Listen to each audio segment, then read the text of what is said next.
Bienvenue au Vlogmas jour 4. Ça sera pas une longue intro parce que j'ai aucune idée de ce que je veux faire aujourd'hui. Donc, vous pouvez continuer de regarder à vos risques et périls. Une petite sieste, ça pourrait peut-être faire du bien. On va voir comment la journée se déroule. Ça risque d'être très relax comme petit Vlogmas. Bonne vidéo! Je viens de travailler un peu, puis là, j'ai eu une idée. Je me suis rappelé que quand j'ai été à l'épicerie pour acheter les ingrédients pour faire les biscuits un peu festifs là, que je veux faire avec vous. D'ailleurs, j'ai déjà filmé 2 recettes, ça devrait s'en venir bientôt. J'ai trouvé ça ici. Donc, un creamer à base d'avoine au mocha à la menthe. La saveur m'appelait beaucoup. Et là, je me demandais dans quoi je pourrais bien mettre ça, là, parce qu'on s'entend que l'idéal, ça serait dans un café. Mais j'aime pas le café. Je sais. Je vous entends déjà. Qu'est-ce que vous voulez? J'aime pas le café. Je suis comme mon père. Mon père non plus boit pas de café, il aime pas ça. Je suis pareil. La seule chose que j'aime dans le café, c'est une fois de temps en temps un cold brew. Mais là, pas juste un cold brew comme ça, là, parce que c'est un petit peu trop rough encore. Donc, c'est des cold brew avec du lait au chocolat dedans. Un lait au chocolat à base d'avoine ou à base de soya. Dans le fond, vous prenez le lait au chocolat que vous préférez. C'est ça qui est le fun, hein? C'est pas compliqué. Puis, je verse ça dans mon cold brew. Donc là, on s'entend quand je dis que j'aime ça, c'est pas le ratio, c'est pas cold brew lait au chocolat, là. On est plus dans cold brew lait au chocolat. Et oui, je sais, c'est pas c'est pas du café peut-être pour certains, la quantité de lait au chocolat que je mets dedans, mais c'est vraiment suffisant pour moi, là. C'est le maximum de goût de café que je peux tolérer, dans la forme que je peux tolérer, froid, pas chaud, bref. Je mets de la glace aussi dedans. Faut que ça soit vraiment froid, là. Donc, c'est ça mes critères. Fait que là, je me suis dit que je pourrais faire le même mix que d'habitude, mais juste un petit peu moins de lait au chocolat, puis ajouter le creamer comme ça à la place au peppermint mocha. Je me suis dit que ça irait parfaitement. Donc là, il faut le faire. Puis là, évidemment, je me souvenais plus comment faire le cold brew, là, les ratios, tout ça.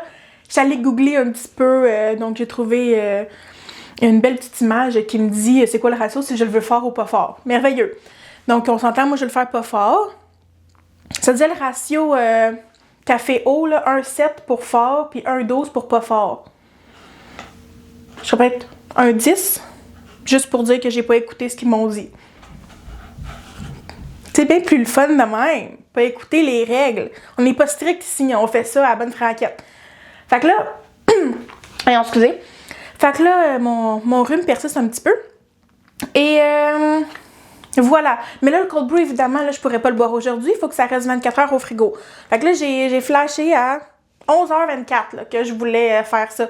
Donc, si je veux le boire demain, ça va être demain midi. Là. Si je veux le boire demain, à un moment donné, faudrait que j'embraye, faudrait que je le fasse. Fait que là, on passe ça. Mais là, je vous avertis, là. Je veux pas de commentaires, de critiques que c'est pas du vrai café, je le sais. La manière que je vais le faire, ça va sûrement offusquer les amateurs de café. Qu'est-ce que vous voulez? C'est de même je l'aime, c'est de même je l'aime. Le but, c'est d'avoir une petite boisson, le fun, festive, réconfortante. Bon, elle va être vraiment frette avec des glaces, mais vous comprenez l'idée. OK. Fait que je vais partir ça. Je vous montre ça. OK, je vous ai amené avec moi sur mon comptoir. J'espère que c'est correct, là. C'est pas l'idéal, mais bon, c'est pas grave. Je pense qu'on comprend le principe. Donc là, évidemment, j'avais pas de café précis. Donc, je vais utiliser le café en grains que mon chum a dans l'armoire pour quand il se fait du café la fin de semaine avec son grinder qui fait un bordel dans la cuisine quand il l'utilise. Ça en met tout le temps partout, mais là, c'est ça que j'ai pas le choix. Fait que là, j'ai aucune idée si c'est du café approprié là, pour faire le cold brew, mais c'est pas grave, hein? On se rappelle que c'est une recette de café pour quelqu'un qui aime pas le café. Fait que, tu sais, on n'est pas piqué, là, hein?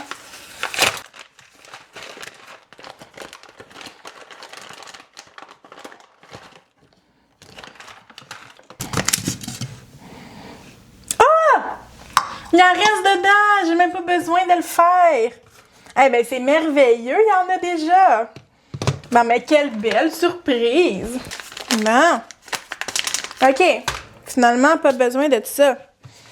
On peut direct commencer la recette. Tiens, c'est mieux comme ça si je vous approche de même? On va-tu voir? Parfait, ça, je pense. OK. Bon. Là, je vais faire un 10. Mais là, je pense que ça sera peut-être pas suffisant comme quantité, parce que j'aimerais ça en avoir quand même pour plusieurs jours.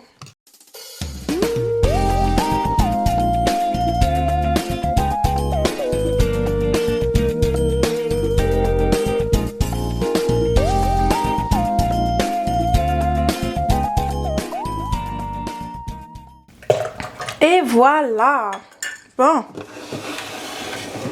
J'aime tellement mon petit dévidoir, là. J'aime vraiment ça. Au lieu d'avoir des pichets, là, comme ça, j'ai pas besoin de le sortir. Je le remplis, ça tient une bonne quantité. Puis avec le petit bec verseur, c'est merveilleux. Avec le plomb de Montréal, c'est pas mal un must. La concoction est faite. Il reste juste à mettre au frigo pendant 24 heures. On y met son petit top. Ça va être pour demain.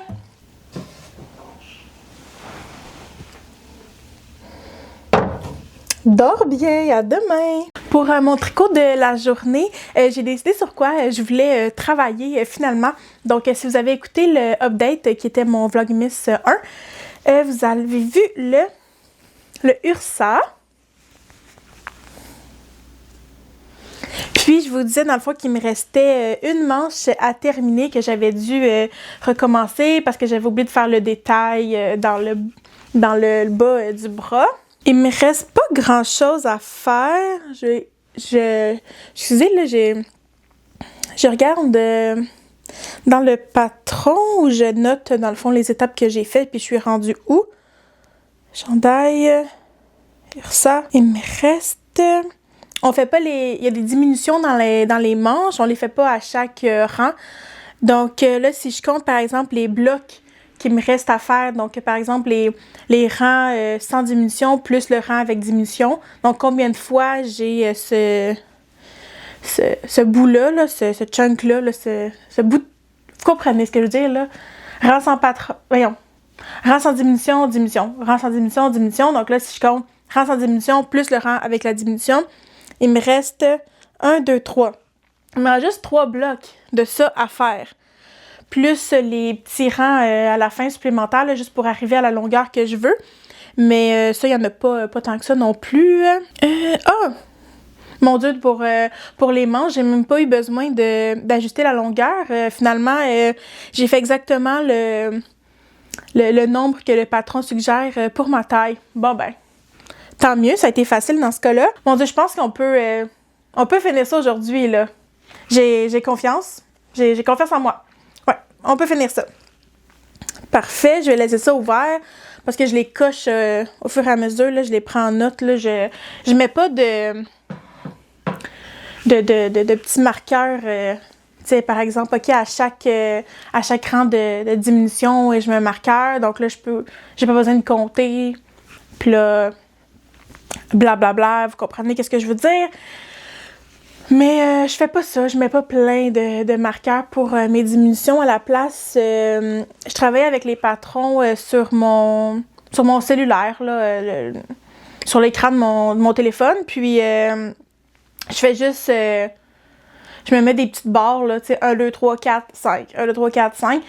Donc, je me fais des petites barres comme ça. Après chaque rang, là, c'est peut-être... Je sais pas, c'est peut-être sûrement plus lent que juste mettre un marqueur. Mais donc, c'est la manière que je fais. Je sais pas, des fois j'oublie là, de faire la petite marque, mais en tout cas, je me débrouille tout le temps, ça fonctionne, ça finit tout le temps par fonctionner au final. Donc, je vais continuer le Ursa. La laine, dans le fond, vous l'aviez juste vu dans le update. C'est une des laines vintage. Je vais aller la trouver, puis je vais vous montrer l'étiquette. Donc, c'est celle-là ici. Oups, la laine cache un peu l'étiquette.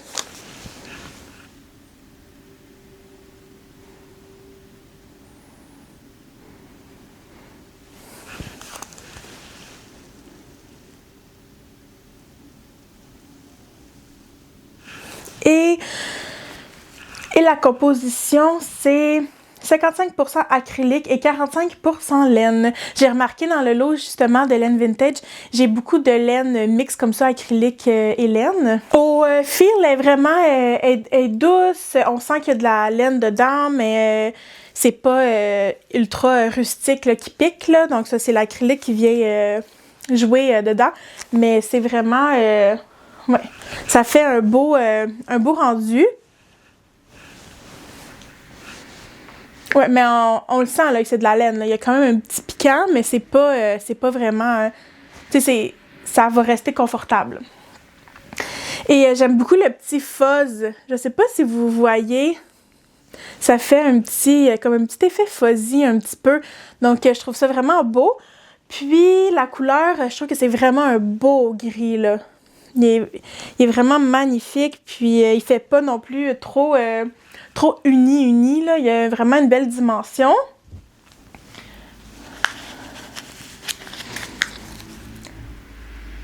Et pour 50 grammes, il y a 53 mètres, selon l'étiquette.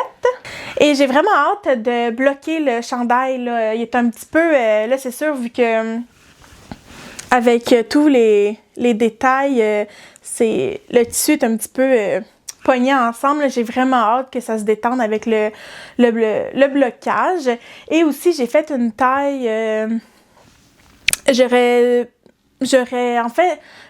voulu prendre une taille plus grande, mais voyons. Je voulais prendre une taille plus grande, mais j'avais peur de manquer de laine. Donc, j'ai pris une taille plus petite. Donc, j'espère qu'avec le blocage, je vais pouvoir vraiment... venir l'étirer parce que je peux le mettre, là, ça me fait, mais c'est vraiment, c'est ajusté. Puis il y a aussi les manches. Là, je finis cette manche-là comme le patron l'indique et comme j'ai fait dans le fond la première manche, mais je ne sais pas si j'aime ça, la manche avec les diminutions. Ça fait une manche ajustée. Donc, je sais pas si au final, une fois que ça va être bloqué, je vais voir qu'est-ce que ça donne. Puis... peut-être que je serais tentée de défaire les manches, puis de refaire les manches, puis les faire seulement droites. Parce que vu justement que j'ai pris la taille plus petite, ça viendrait pas faire des grandes manches. Là, ça serait juste, d'après moi, parfait pour être un peu plus confortable pour moi, là, pour mes bras, vu que c'est la taille plus petite que celle que j'aurais souhaité. Puis j'ai des bons bras, là, donc... c'est ça, c'est à peine un petit peu, mais peut-être que le blocage aussi va tout régler ça puis que je vais être confortable finalement.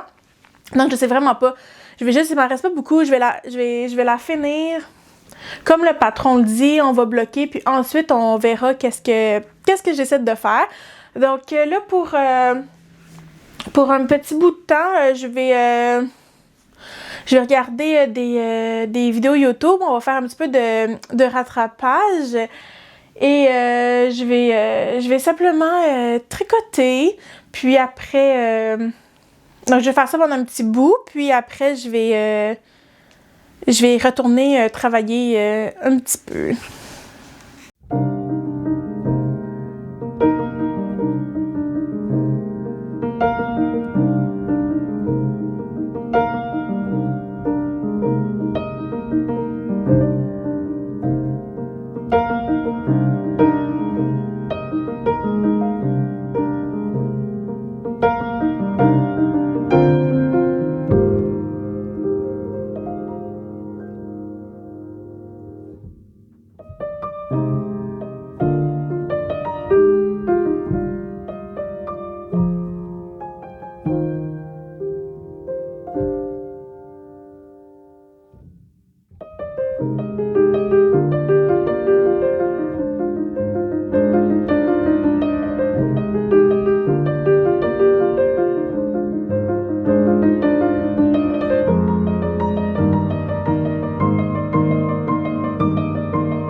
J'ai eu une idée.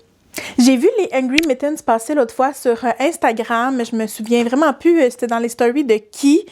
Ça fait un petit bout, mais je les ai vus passer et j'étais un petit peu tombée en amour avec. Donc, je suis allée voir le patron, puis j'ai remarqué que la laine proposée, c'était la Briggs & Little Héritage et je l'ai. Donc, j'avais déjà fait des mitaines, là, les mitaines de Rebecca Colère que j'avais faites l'année passée. L'année passée? Cette année. Je tricotais pas. Je sais pas. En tout cas, je les ai faites à un moment donné.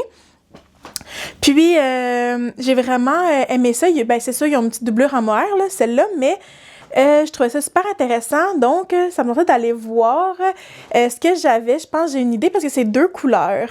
De mémoire, la laine que je prendrais est là-dedans, ici. Voyons. OK. Ah! Donc, j'aurais ce vert-là. Dans la Briggs & Little Héritage. Puis, ce brun-là. Donc, je pense que ça ferait un beau... Attends, la lumière n'est pas superbe. Ici, si je vais plus à côté de la fenêtre, est-ce qu'on voit bien comme ça? Ça sort un petit peu plus pâle à la caméra, là. Puis, ces mitaines-là, ça serait mon premier color work. Donc, j'en ai jamais fait. J'avais jamais vraiment trouvé de projet qui me tentait pour faire le premier. Donc, mais quand j'ai vu ces mitaines-là, je me suis dit, faut que je les fasse, puis ça serait parfait, ça serait mon premier color work. C'est sûr que là, la circonférence est vraiment petite. J'aurais mis que ce soit peut-être une tuque ou un col pour le premier color work, mettons. Mais c'est pas grave. Je me suis dit que je pourrais essayer. Donc, dites-moi ce que vous en pensez. Puis si vous les avez déjà faites, ces mitaines-là, dites-moi votre expérience en commentaire. Ça serait très apprécié. Mais je pense que... Ouais. Oh! La couleur est mieux, je pense. Attends, si je me mets... Ah ouais, comme ça, c'est mieux. Ouais, je pense que ça serait vraiment beau, ces couleurs-là. Donc, je ferais la mitaine en brun, puis le color work pour la partie du doigt. Donc, la partie color work serait avec le vert, puis la mitaine serait brune. Je pense que ça serait vraiment parfait. Donc, je suis vraiment excitée de ce projet-là. Je la commencerai dans une prochaine vidéo. Là, on fera le processus ensemble là, pour ça.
fini.